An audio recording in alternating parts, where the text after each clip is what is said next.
연말에 한 자동차 회사에서 기획 광고를 했습니다. 동영상으로 이렇게 나와 있는 건데 거기 영상은 제가 보여드리기 어렵고 그 나레이션이 이렇게 나오더라고요. 올 초 계획했던 큰일 이루셨나요? 이루지 못해 아쉽다면 한번 생각해 보세요 라고 하면서 그 후에 큰일 없이 안전했던 날, 큰일 없이 함께한 휴가, 큰일 없이 반복된 하루, 큰일 없이 잘하는 사랑. 돌아보면 2018년은 큰일 없이 작은 행복들로 가득했습니다. 2019년에도 그 자동차 브랜드 회사 명을 대면서 2019년에도 무엇이 함께 하겠습니다. 그 영상에는 이제 그 자동차 회사에서 판매하는 자동차 안에서 함께 이제 가족들이 보내는 모습들이 영상으로 찍혀져 있고 내용인즉슨 큰 일을 이루기보다 작고 소소한 일들이 행복으로서 지나갔고 그다음 안전하게 지냈던 그 날들이 감사하지 않느냐. 그리고 그 함께한 소소한 행복 가운데 우리 자동차가 함께했습니다. 이 얘기를 하고자 한 것 같습니다. 2018년 한 해 동안 소비 트렌드를 주도했던 단어가 하나 있습니다. 혹시 세 글자로 된 네, 많이 잘 아시네요. 네, 소확행이라는 거예요. 소소하지만 확실한 행복이라는 의미를 담고 있고요.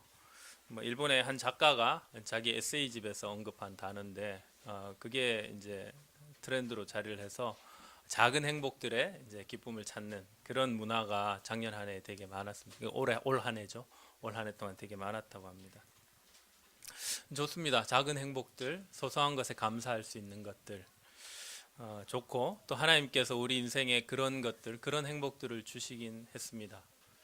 그런데 그리스도인의 삶도 그런 작은 행복들에 만족하고 그리고 하나님께서 그런 행복들을 주시기 위해서 우리 삶을 이끌어 가시는 게 맞을까라는 생각을 한번 해보게 됩니다. 연말이 되면은 지나온 한 해에 대해서 감사하고 또 다가올 한 해에 대해서 덕담을 하면서 소망을 주는 얘기들을 서로 해주잖아요. 그리고 SNS로 복주머니를 막 날립니다. 그리스도인의 복주머니에 담긴 그 복들도 세상에서 말하는 그런 행복, 그런 것들이 달까? 그리고 우리 믿음의 선배들이나 또 성경에서 얘기하시는 그 어떤 주님 앞에 감사하는 그 감사가 그런 내용들일까를 한번 생각을 해보게 됐습니다. 오늘 함께 시편 39편 말씀을 보시겠습니다.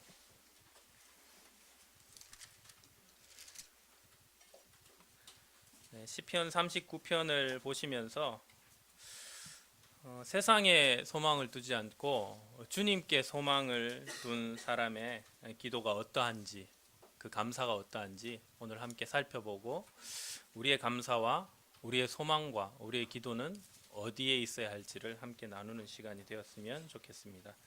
1절부터 13절까지 말씀을 다 함께 한번 읽어보도록 하겠습니다. 시작. 내가 말하기를 나의 행위를 조심하여 내 혀로 범죄하지 아니하리니 악인이 내 앞에 있을 때에 내가 내 입에 재갈을 먹이리라 하였도다. 내가 잠잠하여 선한 말도 하지 아니하니 나의 근심이 더 심하도다. 내 마음이 내 속에서 뜨거워서 작은 소리로 읊조릴 때에 불이 붙으니 나의 혀로 말하기를 여호와여 나의 종말과 연한이 언제까지인지 알게 하사 내가 나의 연약함을 알게 하소서. 주께서 나의 날을 한 뼘 길이만큼 되게 하심에 나의 일생이 주 앞에는 없는 것 같사오니 사람은 그가 든든히 서 있는 때에도 진실로 모두가 허사뿐이니이다. 셀라. 진실로 각 사람은 그림자같이 다니고 헛된 일로 소란하며 재물을 쌓으나 누가 거둘지는 알지 못하나이다. 주여 이제 내가 무엇을 바라리요? 나의 소망은 주께 있나이다. 나를 모든 죄에서 건지시며 우매한 자에게서 욕을 당하지 아니하게 하소서. 내가 잠잠하고 입을 열지 아니함은 주께서 이를 행하신 까닭이니이다. 주의 징벌을 나에게서 옮기소서. 주의 손이 치심으로 내가 새망하였나이다. 주께서 죄악을 책망하사 사람을 징계하실 때에 그 영화를 젖먹음같이 소멸하게 하시니 참으로 인생이란 모두 헛될 뿐이니이다. 셀라. 여호와여, 나의 기도를 들으시며 나의 부르짖음에 귀를 기울이소서. 내가 눈물 흘릴 때에 잠잠하지 마옵소서. 나는 주와 함께 있는 나그네이며 나의 모든 조상들처럼 떠도나이다. 주는 나를 용서하사 내가 떠나 없어지기 전에 나의 건강을 회복시키소서. 한 해 참 잘 지내왔다. 그리고 다음 해에도 좋은 일이 많기를 바랍니다.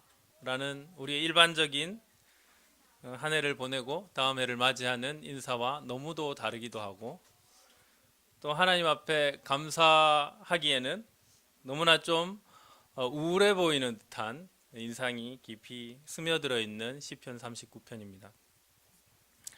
이 상황을 보면은 시인은 참으로 힘든 가운데 있다는 것이 느껴집니다. 1절에서 보면 내가 말하기를 나의 행위를 조심하여 내 혀로 범죄하지 아니하리니 악인이 내 앞에 있을 때에 내가 내 입에 재갈을 먹이리라. 그 주변에 그에 대해서 안 좋게 얘기하는 소리들이 있고, 또 13절 말씀을 보면 주는 나를 용서하사 내가 떠나 없어지기 전에 나의 건강을 회복시키소서. 그의 건강도 굉장히 좋지 않은 상황에 있음을 볼 수가 있습니다. 우리가 잘 아는 다윗입니다. 38절에는 더 이 부분에 대해서 다윗이 어떤 상황에 있었는지 더 상세히 나타내는 듯한 말씀이 있습니다. 아주 유사한 상황이었던 것 같습니다. 3절부터 8절까지 말씀을 보면 주의 진노로 말미암아 내 살에 성한 곳이 없사오며 나의 죄로 말미암아 내 뼈에 평안함이 없나이다.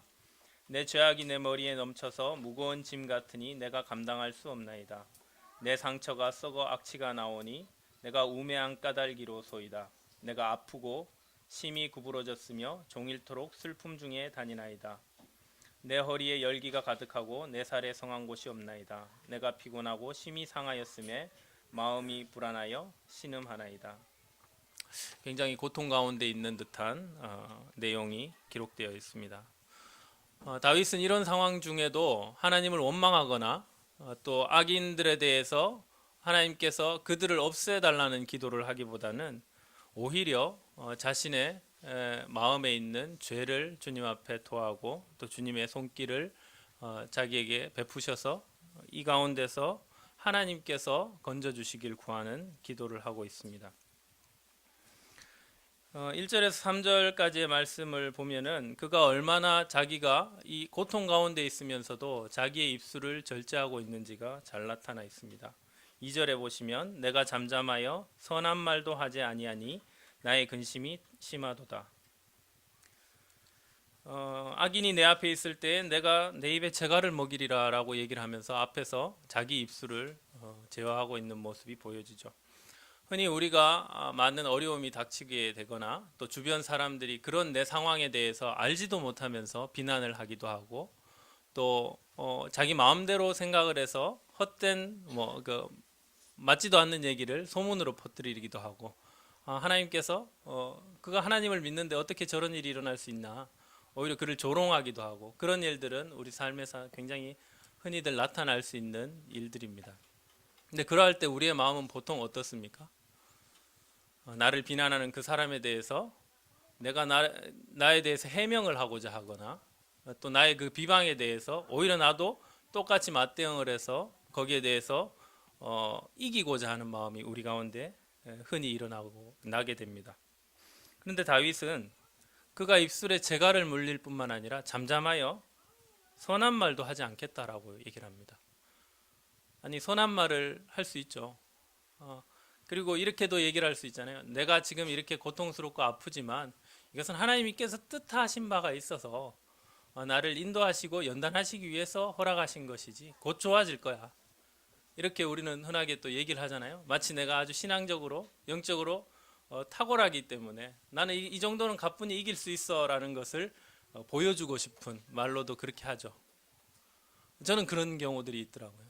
내가 시련을 통과하고 또 견디기 힘든 어떤 오해를 받을 때 그 가운데서도 내가 아주 든든하게 신앙적으로 서 있다라는 모습을 보여주고자 내 입술로는 내가 마치 나는 아무렇지도 않아, 이 정도는 가뿐히 이길 수 있어, 그리고 거기에 담겨진 어떤 영적 의미도 얘기해주고 또 오히려 그 신앙적으로 내가 더 우월함을 나타내는 표현들도 잘 하는 경우가 있습니다. 근데 다윗은 아마도 그런 말, 그냥 겉으로 드러난 선한 말조차도 자기의 마음 가운데 자기 의를 드러내거나 또 자기가 이 시련을 잘 이겨낼 수 있는 강한 모습을 보여주고자 그걸 왜곡해서 나타낼 수도 있다라는 그런 위기의식도 어쩌면 느꼈는지도 모르겠어요. 우리는 우리 가운데 선한 것이 없습니다. 그래서 진실하게 그 상황에서 내가 아프고 고통스럽고 힘들 때 하나님을 의지하여서 그 상황을 이겨내기보다는 나 스스로 그걸 잘 통과하고 있다는 것을 보여주기 위해서 그럴듯한 말로 다른 사람에게 나를 포장하고 얘기를 하기도 하는 거죠. 아마도 다윗은 그러지 않기 위해서 내가 선한 말까지도 하지 않겠다, 내가 지금 이 상황에 대해서 다른 사람한테 무엇인가 얘기를 해서 그럴듯하게 이것을 지나가는 것처럼 보일 수도 있지만은 그것이 오히려 자기의 죄악으로 돌아올 수도 있겠다라는 생각이 들었을지도 모르겠습니다. 우리는 그렇게 약합니다. 선한 말을 한다라고 하면서도 그 선한 말조차도 사실은 정말 하나님께로부터 온 것이 아니라 나를 돋보이게 하려고, 나를 치장하려고 얼마든지 우리는 그런 말들을 할 수가 있다는 거죠. 그래서 다윗은 아예 내가 이런 힘든 상황 가운데 침묵해버리겠다, 잠잠히 있겠다, 내 입에 재갈을 먹이리라. 그랬더니 어떻게 됩니까? 2절에서 나의 근심이 더 심하도다. 아무 말조차 할 수 없고 그 오해가 쌓이고 사람들이 자기에 대해서 마음대로 평가하고 그런 상황에 둘러싸여 있는데도 자기는 범죄치 않기 위해서 침묵하겠다. 그런데 그 침묵을 했더니 내 속이 더 근심이 생기더라. 그럼 우리는 어떻게 해야 되죠? 차라리 말을 해야 되죠. 막 떠들어야 되죠. 그랬더니 3절에 다윗이 이렇게 얘기합니다. 내 마음이 내 속에서 뜨거워서 작은 소리로 읊조릴 때 불이 붙으니 나의 혀로 말하기를. 3절에서 드디어 그가 얘기를 하는데 그 얘기하게 되는 과정이 이렇습니다. 자기가 선한 말조차도 하지 않고 침묵하고 있으면서 자기 속에서 근심이 가득했을 때 자기 속이 뜨거워졌다는 거죠. 이 뜨거워짐이 어떤 뜨거워짐 같으세요? 여기 뜨거워짐이라는 표현은 신명기 19장 6절에 나오는 복수심에 대한 말씀이 나와요. 복수심에 불타서. 그러니까 자기 마음에 뜨거워졌다라는 것은 감동이 돼서 뜨거워진 게 아니고 자기가 이거 오해도 받고 또 이런 상황이 견디기도 힘들고 하니까 자기 속에서 화병이 나듯이 막 불타오르는 거예요. 솔직한 고백이죠. 자기 속에서 그런 불타오르는 뜨거움이 있고 그래서 작은 소리로 읊조린다 그랬는데 이 읊조림은 어떤 읊조림일까요? 보통 시편에서 읊조린다 할 때는 주의 말씀을 이렇게 묵상하는 표현으로 쓰이죠. 근데 여기서 읊조린다라는 것은 자기가 정말 한숨이 나와가지고 견디기 힘들어서 속상해서 입에서 그냥 저절로 튀어나오는 그 말인 거야. 나 왜 나한테 이런 일이 일어나는 거야?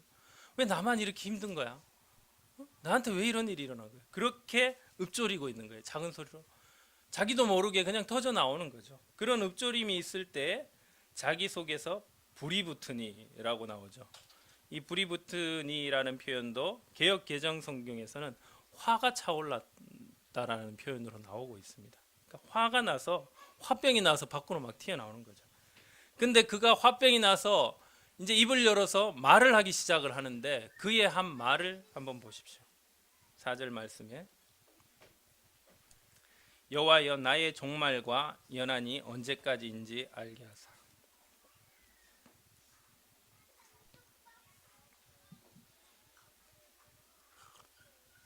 내가 나의 연약함을 알게 하소서.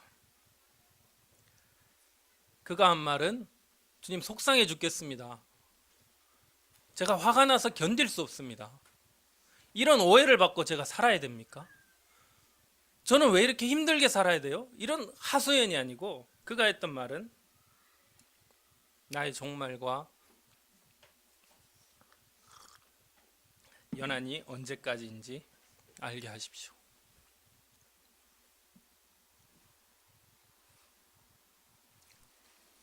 나의 연약함을 알게 하십시오.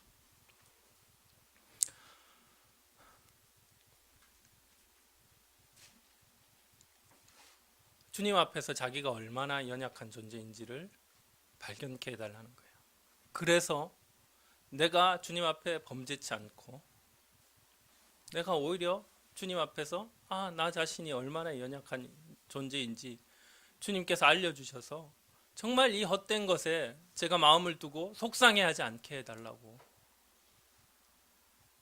이 화가 차오르는 것도 제 안에 죄가 있어서 제가 이기고 싶어서 제가 세상 가운데 있는 그 오해받는 것들을 씻고 해명하고 싶어서 발버둥을 치고 있는데, 주님, 제 인생이 얼마나 짧습니까? 제 인생이 얼마나 연약합니까? 제가 이런 것에 마음을 두지 않게 해주십시오 라고 얘기를 하는 거죠. 주님께 소망을 두는, 세상에 소망을 두지 않는 그리스도인의 고백이 이와 같아야 하지 않겠습니까? 저희의 연약함을 알게 하십시오. 우리는 세상과 싸워서 이기는 사람들이 아닙니다. 육신과 육신이 부딪혀서 내가 정복해서 이겨야 하는 그런 사람들이 아닙니다. 분명히 우리는 세상 가운데서 지금 전쟁을 치르고 있고, 하나님께서 이스라엘을 불러내서 전쟁을 모르는 세대에게 전쟁을 가르치셨어요. 우리 인생에서 삶도 하나님께서 우리를 전쟁 가운데 두시고 전쟁을 가르치고 계세요. 근데 그 전쟁에 싸우는 방식이 세상과는 정다릅니다. 전혀 다른 겁니다.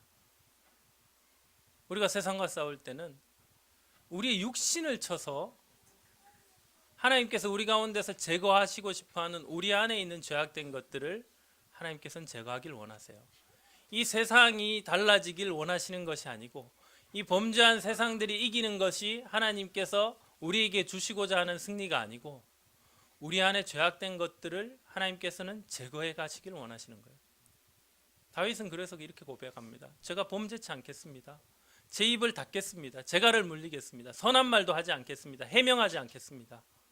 그런데 자기 가운데 치밀어 오르는 그 화를 느끼면서 이 죄악된 본성을 자기가 느끼고는 주님 앞에 고백하는 거예요. 주님, 제가 이런 것에 흔들리지 않게 해주십시오. 제가 얼마나 연약한 자입니까?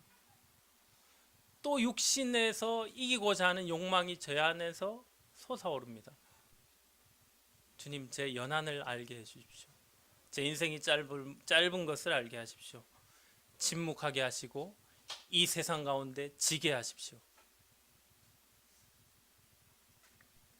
저도 괜한 오해를 받을 때 어떻게든 말로써 나를 해명하고 싶고, 또 그 오해를 해결하고자 가진 방법을 쓰려고 했던 때가 있었습니다.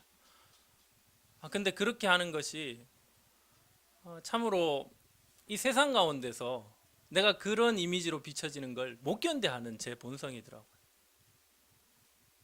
근데 괜찮습니다. 그리스도인들은 세상 가운데서 좋은 이미지를 남기는 자들이 아닙니다.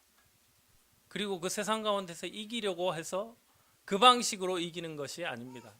우리의 전쟁은 우리 가운데 있는 죄악이 점점 더 사라지고 우리 가운데서 예수 그리스도의 형상이 빚어지는 데 있습니다. 다윗은 그래서 자기가 혀로 범죄치 않기 위해서 주님, 제가 얼마나 연약한 자인지를 알게 해달라고 기도합니다. 또 시인은 어떻게 얘기를 하고 있습니까? 4절까지 읽었고 5절을 읽어보겠습니다. 주께서 나의 날을 한 뼘 길이만큼 되게 하심에 나의 일생이 주 앞에는 없는 것 같사오니 사람은 그가 든든히 서 있을 때라도 진실로 모두가 허사뿐이니이다. 셀라. 한 뼘이 어느 정도 길이가 되죠? 정말 2018년 한 해를 지나보시니까 한 뼘 길이다라는 말에 공감이 가십니까? 지나고 난 세월들을 뒤돌아보면 어떤 80 노인이 그러셨다 그러더라고요. 눈 한 번 깜빡했더니 80이더라. 그게 굉장히 공감이 되시죠? 저는 그까지 안 가봐서 모르겠는데 적어도 지금 저도 눈 한 번 깜빡했더니 이제 47이 다 돼가는 나이가 되었습니다. 정말 인생은 순식간에 지나가는데요. 근데 그 한 뼘이 이 한 뼘이 아닙니다. 우리나라는 이게 한 뼘인데 이스라엘에서는 한 뼘이면 요 네 손가락의 길이라고 합니다. 더 짧죠 우리보다. 재면 대략 한 7.6cm 정도 된답니다. 이스라엘의 길이 단위 중에 가장 최소 단위가 요 한 뼘, 요거라는 거죠. 인생이 이렇게 짧다라는 거죠. 하나님께서 그렇게 짧은 길이가 되게 하신 이유가 있습니다. 그리고 다윗은 이렇게 고백합니다. 그렇게 한 뼘 길이만큼 되게 하셔서 내 인생이 없는 것 같이 하셨다. 그렇게 길게 살아온 것 같지만 지나보면 우리 인생이 너무 짧다라는 거죠. 그 짧은 인생을 우리로 알게 하신 이유가 뭐냐? 우리가 헛된 것들에 마음을 두지 말라는 거예요. 이렇게 짧은 인생을 살면서 무가치한 것들에 목숨을 걸고 거기에 내 마음을 쏟아서 쓸데없는데 시간을 낭비할 필요가 없어요. 우리에게 이 주어진 짧은 기간 동안 우리가 소망을 두고 우리가 배워야 되고 우리가 알아가야 될 것은 하나님입니다. 우리를 지으신 큰 하나님, 크신 하나님. 우리는 하나님을 얼마나 알고 있죠? 나의 소망이 주께 있나이다. 결국 7절에서 다윗이 고백하기를 이렇게 얘기해요. 나의 소망은 주께 있습니다. 내 인생이 한 뼘 길이가 되게 하시고 짧게 하시고 아무것도 아닌 것 같게 하신 그 주님 앞에 고백하기를 그렇기 때문에 내 소망은 주께만 있습니다.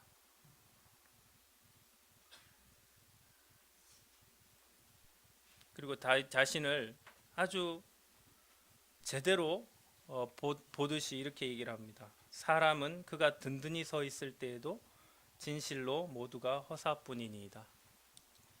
우리는 얼마나 나는 좀 잘 살고 있는데 나는 신앙생활 잘하고 있는데 나는 내 삶이 좀 안정적이고 누군가에게 내세울 만한데 이런 것들로 자랑스러워하고 또 주변을 둘러보면서 만족감을 가지며 살고 있습니까? 근데 다윗은 왕이 됐던 사람이에요. 그 왕이 됐던 사람이 하는 말이 내가 아무리 든든히 서 있는 것 같아 보여도 나는 연약한 사람일 뿐이다. 하나님이 아니면 그 누구도 자기를 자신할 수 있는 사람이 없다는 것입니다. 그리고 각 사람이 그림자같이 다니고 헛된 일로 소란하며 재물을 쌓으나 누가 거둘지는 알지 못합니다. 근데 우리가 이런 모습으로 살고 있는데 진짜로 헛된 것들에 우리가 마음을 쏟고 사는 사람들 아닙니까? 그림자와 같이 다니고 허상이라는 거죠. 실체가 아니고 허상인 것들에 우리 마음을 두고 헛된 일에 소란해요. 한 해 동안 우리가 얼마나 헛된 것에 더 마음을 뒀죠. 정말 영원히 남고 영원히 우리가 찬양할 그 하나님을 더 알아가는 것들에 우리의 마음을 쏟았습니까? 우리의 영혼을 바쳤습니까? 거기에 시간을 들였습니까? 헛된 것에 소란하고 재물을 쌓으나 누가 가져갈지 몰라요. 한 해 동안 재산이 좀 느셨어요? 뭐 몇십억, 몇백억 하던 재산을 가진 분들도 일순간에 어떤 사건이 밝혀지면 그거 다 국고로 회수되는 경우들이 있죠. 우리는 뭐 세지도 못하는 그 돈을 가지신 분들이 그만큼 높이 쌓았는데 일순간에 그게 범죄로 드러났을 때 다 회수되어 버리고 누가 가져갈지 몰라요. 그러니까 우리에게 주어진 것들에 하나님께서 우리가 하나님을 알아가는 데 필요한 것들로 제공하신 모든 환경들에 대해서 그것이 내 주 목적인 양 거기에 마음을 두고 살아가는 그 일이 헛된 것입니다. 그냥 괜히 소란하고 바쁘기만 한 것들이죠. 아닙니다. 그것들을 투자해서 영원히 남을 것들에 쌓아두십시오. 하나님께서 준 것들에 그 제공하신 모든 것들에 만족감이 넘쳐서 주신 하나님은 온데간데 없고 거기에 온통 투자해버리는 거기에 소란한 우리가 아니라 우리의 소망을 그 실제적인 우리에게 복을 주신 우리의 복의 근원이시고 우리 삶의 근원이신 그 하나님께 두셔야 한다는 겁니다. 우리 인생은 한 뼘입니다. 인생이 헛됨을 알게 하셔서 우리의 소망이 주께만 있게 하시기를 소원합니다. 우리 소망이 주님뿐이다라는 고백을 했던 많은 믿음의 선진들이 있습니다. 제가 좋아하는 하박국의 기도가 있습니다.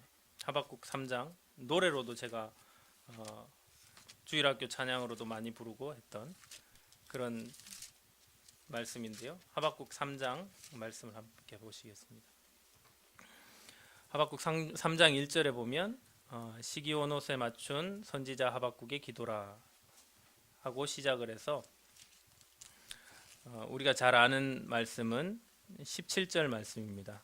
비록 무화과 나무가 무성하지 못하며 포도나무에 열매가 없으며 감람나무에 소출이 없으며 밭에 먹을 것이 없으며 우리의 양이 없으며 외양간에 소가 없을지라도 나는 여호와로 말미암아 즐거워하며 나의 구원의 하나님으로 말미암아 기뻐하리로다.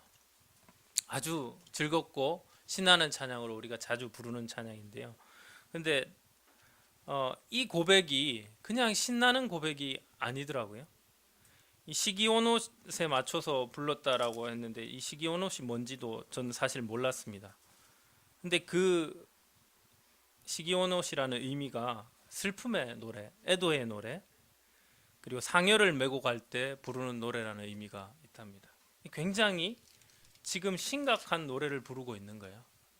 장차 임박한 환란에 대해서 하나님의 경고를 들었고 그 환란 가운데서 하나님께서 긍휼을 베풀어 주시길 구하는 하박국의 기도가 펼쳐지면서 그가 마지막에 고백하기를 제 소망이 주님께만 있습니다. 다른 거 다 없어도 다른 거 다 가치 없는 것이고 그것이 없더라도 저는 하나님 한 분만으로 만족할 수 있습니다. 우리의 소망이 오직 주님께만 있습니다. 이 고백인 거죠. 우리도 그렇습니까? 신나게 노래는 잘 부르지만 실제로 그런 삶이 우리에게 주어졌을 때도 우리는 내 소망이 주님께만 있습니까? 라고 고백할 수 있을까요?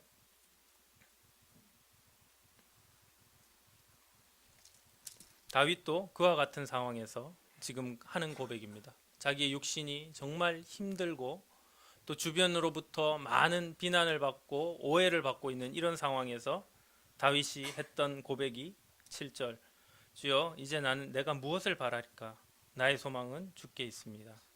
그리고 그 주님께 자신에 대해서 맡기게 되죠. 8절부터 이렇게 기도하고 있습니다. 나를 모든 죄에서 건지시며 우매한 자에게서 욕을 당하지 아니하게 하소서. 내가 잠잠하고 입을 열지 아니함은 주께서 이를 행하신 까닭이니이다. 주의 징벌을 나에게서 옮기소서. 주의 손이 치심으로 내가 새망하였나이다. 주께서 죄악을 책망하사 사람을 징계하실 때에 그 영화를 젖먹음같이 소멸하게 하시니 참으로 인생이란 모두 헛될 뿐이니이다. 여호와여 나의 기도를 들으시며 나의 부르짖음에 귀를 기울이소서. 내가 눈물 흘릴 때 잠잠하지 마옵소서. 그런 힘든 상황에서도 다윗은 오직 하나님께만 향합니다. 그리고 그 하나님께서 자기를 다루고 계심을 봐요. 다른 데 관심을 두지 않습니다. 혹시 내가 뭔가 내 삶을 좀 개선시켜서 좀 나은 무엇인가를 하나님 앞에 해드리면 제 삶을 개선해 주시겠습니까? 이런 조건을 달지도 않아요. 우리는 그런 거래를 하나님 앞에 하지도 않습니까? 하고 있을 때가 있죠. 내한테 왜 이런 일이 닥친 거야? 내가 잘못 살았나? 내가 뭘 하나님 앞에서 죄를 지었나? 그러면 이것을 어떻게 만회할 수 있는 무엇인가 있을까 해서 하나님 앞에서 좀 더 나은 삶을 살아내서 다시 내 삶을 회복하고 싶어하는 마음이 우리 가운데 좀 있지 않습니까? 우리는 율법을 좇지 않는다라고 하면서도 율법의 원리, 이스라엘이 오해했던 그 원리대로 행할 때가 참 많습니다. 내가 무엇인가를 하나님 앞에 드려서 다시금 내 삶이 내가 원하는 방식으로 좀 개선되길 원하는 마음이 우리에게 있지 않나요? 근데 다윗은 자기 앞에 닥친 이 고난의 순간, 고통의 순간을 하나님께서 허락하셨기 때문에 하나님께서 이 일을 행하시기 때문에 자신은 할 말도 없다라고 얘기를 해요. 그리고 하나님, 저에게서 죄악을 없애 주십시오. 제 안에 있는 죄를 제거해 주십시오. 하나님께서 자신을 왜 이 가운데 두셨는지를 그는 깊이 알고 있는 거죠. 거룩하신 하나님이, 우리를 사랑하시는 그 하나님이 정말 우리 가운데서 원하시는 것이 내 안에 있는 이 죄악을 발견하고 이 죄가 점점 더 나에게서 멀어지게 하길 원하신다는 그 하나님의 뜻을 아는 거죠. 그래서 자기 안에 있는 탐욕, 자기 안에 있는 이기고자 하는 마음,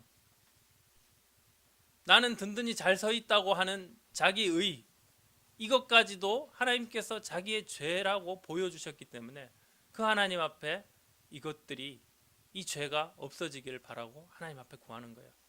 다른 것에 전혀 마음을 두지 않습니다. 우리의 기도와 같은가요?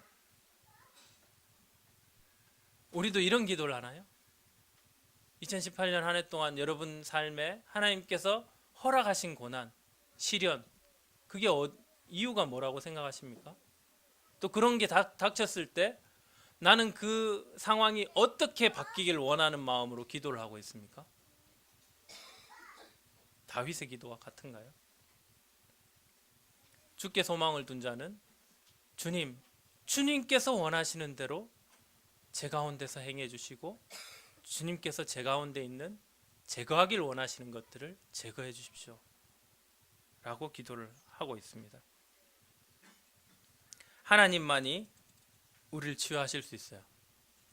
제가 봤던 의학 드라마 중에 그런 장면이 있었습니다. 굉장히 위독한 상황이었어요. 수술을 하면 죽을 수도 있는 상황입니다. 그래서 환자에게 얘기를 합니다. 자칫 수술을 했다가 손도 쓰지 못하고 죽을 수도 있습니다. 그런데 그 환자가 그 의사를 아주 신뢰하는 환자였어요. 그래서 그 환자가 그 의사에게 이렇게 얘기를 합니다. 선생님이 수술해 주신다면 죽어도 좋습니다. 괜찮습니다. 선생님이 꼭 수술해 주십시오. 다른 곳에서 수술 받기를 원치 않습니다. 다른 분이 하는 그 수술을 원치 않습니다. 꼭 선생님이 해주세요. 우리를 치유하실 수 있는 분은 하나님 뿐이세요. 우리를 정확하게 진단하실 수 있는 분도 하나님 뿐이세요. 그 하나님이 해결하시기 원하는 그 해결 방식으로 온전히 맡기고 주님, 저를 정결케 해주십시오. 우리는 그런 주님을 믿고 그 주님께 나를 치유해 주시기를 구하는 기도를 하고 있는, 주께만 소망을 둔 그런 사람입니까? 마지막으로 12절 말씀에 이렇게 얘기를 하고 있습니다. 나는 주와 함께 있는 나그네이며 나의 모든 조상들처럼 떠도나이다. 주는 나를 용서하사 내가 떠나 없어지기 전에 나의 건강을 회복시키소서. 다윗은 자기의 신분을 나그네라고 얘기를 하고 있어요. 그가 이 땅에 있는 상태가 어떤지를 아는 거죠. 자기가 살고 있는 이 이스라엘 땅, 예루살렘, 다윗성, 왕의 자리, 이것이 자기의 정체성이나 신분이 아니고 자기는 이 땅에서 어떤 지위에 있든지 간에 나그네임을 알고 있는 거예요. 나는 나그네다. 여기가 내 고향이 아니고 여기서 내 삶을 정착시킬 곳이 아니고 나는 지금 천성을 향해 나아가고 있는 거류민으로서의 삶을 살고 있는 나그네다. 그런데 그 나그네가 하는 말이 동행이 있대요. 나는 주와 함께 있는 나그네입니다. 그렇습니다. 우리 인생은 지금 혼자 있잖아요. 그렇다고 이 땅에서 정착하고 살 수 있는 현지인도 아니에요. 그런데 어느 순간부턴가 곁에 함께 여행을 떠나고 있는 주님도 놓치고 내 신분도 잊어서 이제는 마치 여기 내가 현지인인 양 여기에 집을 짓고 정착하고 영원히 살 것처럼 그렇게 살고 있는 내 모습이 있지 않습니까? 다윗은 얘기합니다. 나그네다. 주님, 저는 나그네입니다. 힘들고 지치고 여기서는 그 어떤 것들도 자신을 만족시켜 줄 수 없는, 저는 여기서 집을 짓고 살 수도 없는, 저는 이 땅에서 거류민으로서 지나가는 삶으로서 그 길을 가고 있습니다. 그런데 주님이 저와 함께 계십니다. 그렇기 때문에 저는 주님께만 소망을 두겠습니다. 이 한 뼘 길이의 여행 동안 저는 주님과 함께 가고 있습니다. 영원한 천성을 향해서. 지나온 시간들을 어떻게 살았는지 한번 되돌아보시기 바랍니다. 내 인생은 정말 나그네 거류민으로서의 삶이었는가? 내 소망은 주님께 두고 있는 삶이었는가? 어쩌면 주님 없이도 나는 이 땅에서 별일 없이, 큰일 없이 안전하게 세상의 모든 것들을 동원해서 편안하게 지내고 또 남은 기간도 이 땅에서 영원히 살 것처럼 안락한 것들을 꾸미고 의지하고 살아가는 것을 내 목표로 삼고 살아가고 있지는 않습니까? 우리는 나그네입니다. 거류민입니다. 지난 동안 우리가 어떤 기도를 했는가도 한번 생각을 해보고 다가올 한 해에는 이렇게 기도하는 우리가 되었으면 좋겠습니다. 첫 번째는 주님, 세상에 대해서는 실패하게 하소서. 세상이 영원한 거처라고 생각할까 봐 두렵습니다.